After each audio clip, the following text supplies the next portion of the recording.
जिन बच्चों की जान गई उनके प्रति एक शब्द नहीं, श्रद्धांजलि तक नहीं। ये बीजेपी के लोग आज से नहीं घोटाला कर रहे हैं। बीजेपी सीसी है, चंदा चोरी, चढ़ावा चोरी और पेपर लीक में जितने लोग शामिल होते हैं वो भाजपाई हैं। 20 से ज्यादा पेपर लीक हुए हैं, लेकिन कोई भी दोषी नहीं पकड़ा गया। इसलिए नहीं पकड़ा गया क्योंकि बीजेपी के लोग उसमें शामिल रहे। ये सरकार नहीं, अहंकार है। और जो श्रद्धांजलि में भेदभाव करते हो, जब लाखों लाख और करोड़ों लोग और करोड़ों परिवार इस आंदोलन से जुड़े हों, जिन बच्चों की जान गई उनके प्रति एक शब्द नहीं, श्रद्धांजलि तक नहीं, इससे बड़ा अहंकार क्या हो सकता है सरकार को। और जब बच्चे यहाँ आए हैं, छात्र, नौजवान, युवा जब यहाँ आए हैं और वो चाहते हैं सरकार कोई सुने, सरकार में अहंकार कितना कि सुनना भी नहीं चाहती है। सुनना तो दूर, अगर वो लोकसभा यहाँ तक आना चाहें अपनी बात कहने, तो लाठी और जो अन्याय कर सकते हैं, जो प्रताड़ना दे सकते हैं, वो दे रहे हैं। सरकार ऐसी ही है। और सरकार के अगर पन्ने पलटें, एक बार भारतीय जनता पार्टी की सरकार यूपी में थी, 1 साल का मेडिकल का कोर्स जीरो हो गया था, सेशन जीरो हो गया था। ये बीजेपी के लोग आज से नहीं घोटाला कर रहे हैं। इनकी हमेशा ये कोशिश रहती है घोटाला कर लें। और पेपर लीक में जितने लोग शामिल होते हैं वो भाजपाई हैं। यूपी में बाकायदा ऑडिट किया हम लोगों ने और एक किताब जारी की और जारी करके ये बताया कि कितने पेपर लीक हुए हैं। कोई दोषी नहीं पकड़ा गया आज तक।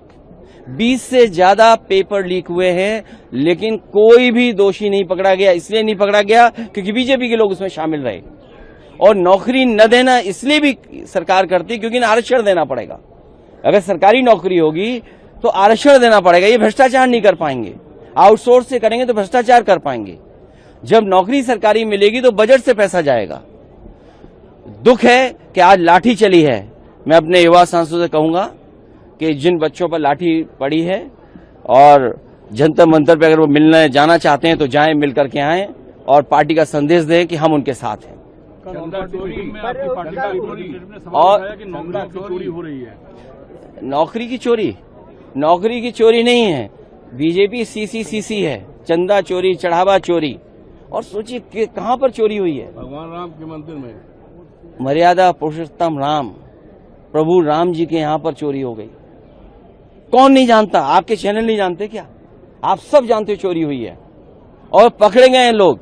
और कहीं तो ये लगता है कि दिल्ली वाले, लखनऊ वाले दिल्ली वालों को नीचा दिखाना चाहते हैं। क्या एसआईटी का गठन दिल्ली वालों से पूछ के हुआ था क्या? कहीं ऐसा लगता है क्योंकि दिल्ली वालों ने उसका उद्घाटन किया था, इसे लखनऊ वालों ने एसआईटी जांच करा करके अपने हाथ में चीजें रख ली। बड़ी मछली को बचाना चाहते हैं। और पैसा कहां कहां गया है अवधेश जी से बेहतर कौन जानता होगा, वो सांसद है वहां के। और सुना है कि कर्नाटक, महाराष्ट्र तक वहां से चीजें जाती थी। गोबर में पैसा। इसलिए मैं अपने सांसद कहूंगा कि उनसे मिलकर के आए, उनके हालचाल लेकर के आए। अगर आप ये वीडियो YouTube पर देख रहे हैं तो हमारे चैनल को सब्सक्राइब कर बेल आइकन दबाएं और Facebook पर देख रहे हैं तो हमारे पेज को लाइक करें।